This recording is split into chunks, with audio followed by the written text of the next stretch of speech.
mahasiswa 06621182530004. Adapun tujuan saya membuat video ini adalah untuk mempresentasikan sebuah topik, yaitu UMKM sebagai tulang punggung ekonomi Indonesia. Video ini dibuat untuk kepentingan ujian akhir semester mata kuliah retorika yang diampu oleh Ibu Ernalida SPDM PhD dan Ibu Halidatul Nuzula SPD MP. Baiklah, tanpa berlama-lama lagi kita langsung saja masuk ke materi. Namun sebelum itu saya akan memberikan 3 poin cakupan mengapa saya memilih topik UMKM sebagai tulang punggung ekonomi Indonesia. Yang pertama, karena UMKM mampu mendominasi struktur ekonomi Indonesia. Lalu yang kedua, UMKM menyusun produk domestik bruto dan lapangan kerja terbesar. Lalu yang ketiga, UMKM sebagai peran strategis dalam perkembangan ekonomi di daerah. Baik, saya rasa saya harus memperkenalkan terlebih dahulu apa itu UMKM sebelum kita ke penjelasan kenapa UMKM menjadi tulang punggung ekonomi di Indonesia. Dimulai dari kepanjangan UMKM. Saya rasa semua orang sudah tahu bahwa kepanjangan dari UMKM adalah usaha mikro, kecil, dan menengah. Lalu kita ke penjelasan definisi selanjutnya. Saya ambil sumber yang paling kredibel sesuai dengan Undang-Undang Nomor 20 Tahun 2008 bahwa UMKM adalah salah satu jenis usaha produktif yang dimiliki secara perorangan atau badan usaha yang memenuhi kriteria undang-undang. Jadi UMKM adalah usaha yang dimiliki oleh perorangan ataupun kelompok yang sesuai dengan kriteria undang-undang gitu. Lanjut, UMKM memiliki 3 jenis. Yang pertama itu usaha mikro. Usaha mikro ini adalah jenjang UMKM yang paling kecil, yang omsetnya itu biasanya maksimal mencapai 300 juta per tahun dan asetnya maksimal 50 juta. Ini biasanya seperti toko kelontong, warteg, warung kopi, dan sebagainya yang masih kecil.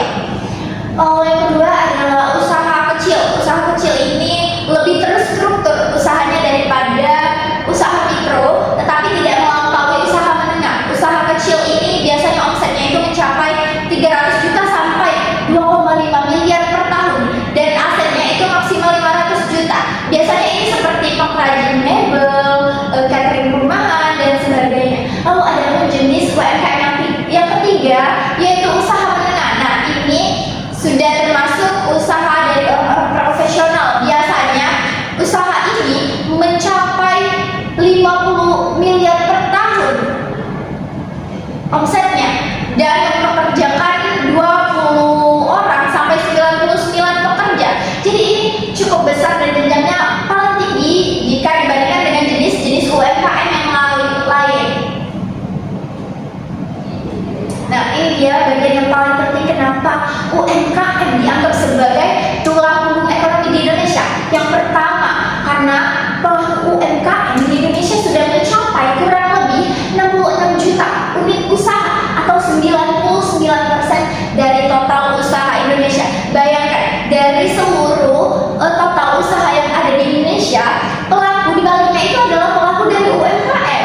Begitu. Jadi yang lalu peran UMKM yang kedua ada kontribusi untuk PDB. Saya sudah menyinggung sedikit tadi di bagian latar belakang. Jadi PDB, kontribusi UMKM untuk PDB yaitu menyumbang 60 sampai 61% produk domestik bruto, dan ini mencapai 8.500 sampai 9.580 triliun. Bayangkan, dari UMKM ini menyumbang produk domestik bruto itu hampir 8.500 sampai 9.580 triliun, dan ini angka yang cukup besar yang dihasilkan oleh pelaku UMKM. Lalu yang ketiga, UMKM penyerap tenaga kerja terbesar. Tadi sudah saya singgung juga di bagian latar belakang, saya tidak berbohong.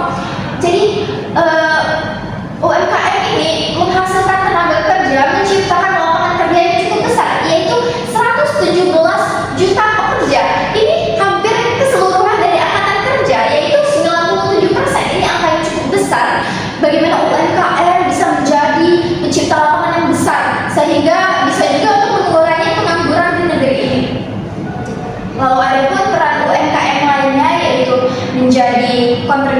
kontribusi ekspor 15 sampai 15,7%, walaupun angkanya kurang besar, tapi tetap ada perannya. Lalu yang kedua ada pemerataan ekonomi di daerah. Lalu yang ketiga lebih fleksibel saat krisis ekonomi. Ini saya cantumkan sumber dari bawah, rekan-rekan sekalian yang menonton bisa menelusurinya lebih lanjut untuk mengecek kredibilitas dari apa yang sudah saya sampaikan. Lalu selanjutnya ada tantangan UMKM.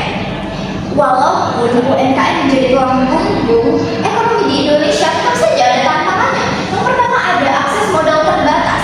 Masih banyak pelaku orang-orang yang ingin menjadi pelaku UMKM tetapi belum bisa mengakses biaya, mengakses modal yang cukup untuk membuat usaha sehingga menjadi penghambat. Lalu yang kedua kurang digitalisasi. Walaupun sudah banyak pelaku UMKM yang menggunakan teknologi digital untuk usaha mereka, tapi tidak menutup mata kita bahwa memang masih banyak orang yang tidak bisa mengakses teknologi digital sehingga ini menjadi penghambat bagi UMKM. Lalu ketiga daya saing ekspor rendah.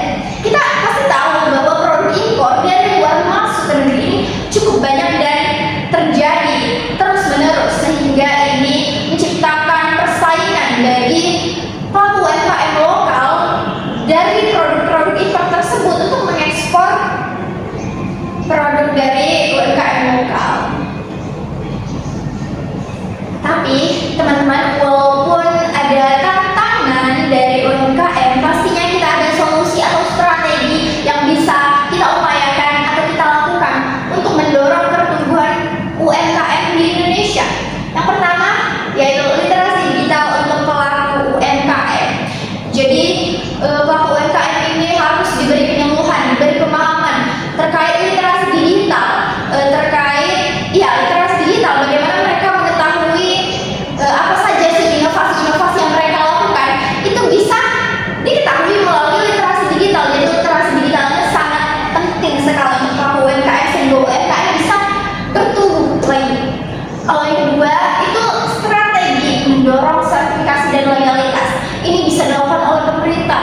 Semoga saja pemerintah punya kebijakan agar pelaku UMKM ini mudah mendapatkan sertifikasi dan legalitas. Agar kredibilitas dari usaha mereka itu terjaga, agar orang-orang semakin percaya dengan UMKM. Lalu yang ketiga, kolaborasi antar UMKM. Nah, ini amat penting. Kolaborasi.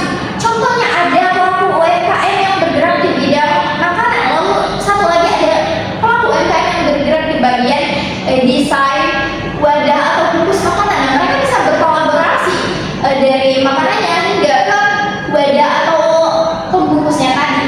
Lalu yang keempat, pemanfaatan platform digital lokal. Para pelaku UMKM bisa mempromosikan produk-produk mereka melalui internet, melalui sosial media, dan ini adalah langkah paling mudah karena saat ini internet sudah bisa dijangkau oleh siapapun. Tapi walaupun mungkin di bagian terpelosok daerah masih kurang punya akses internet, dan semoga pemerintah mempunyai upaya untuk mengatasi ini.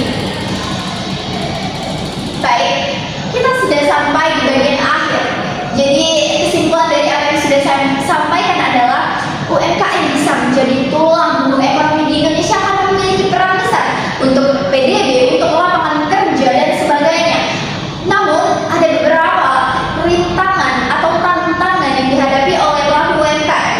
Namun ada pula strategi dan solusi yang bisa dihadapi seperti tadi yang sudah saya sampaikan, literasi digital terhadap atau kepada pelaku UMKM, lalu penggunaan teknologi digital dan sebagainya. Baik, itu saja yang bisa saya sampaikan.